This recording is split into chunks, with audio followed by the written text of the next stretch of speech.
আসেন আপনাদের একটা জিনিস শিখাই আমি। এইটা হইছে পুরোটাই বাসা, বুঝছেন? তো এই পুরোটা বাসার আপনার এই কিচেন রুম কোথায় থাকে? কিচেন রুম হইছে যে আপনার এইটা, মানে কি বাসার বাইরে। কিন্তু এটা যে সিলিন্ডার ইউজ করে, সিলিন্ডারের কোথায়? বাইরে, দেখছেন? বাইরে এটা খোলা রাখি দিছি। এখানে কোনো গেট নাই, কোনো কিছু নাই। কিন্তু অনেক অনেক জায়গাতে এখানে গ্রিলের গেট লাগাই দেয়।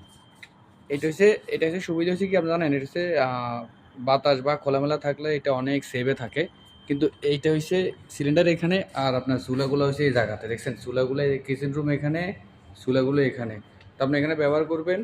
আর এটা বাইরে থাকবে একটা ওয়ালের ব্যবধান, কিন্তু এটা বাইরে বাতাস যাওয়া আসা করার জন্য অনেক সেফটি।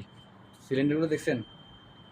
এই জন্য অনেকে সিলিন্ডার সাথে রাখেন, সাথে না রাখি এগুলো বাইরে রাখেন। বাইরে অনেক সেফটি, বুঝছেন? অনেক অনেক সেফ, বাইরে অনেক সেফ।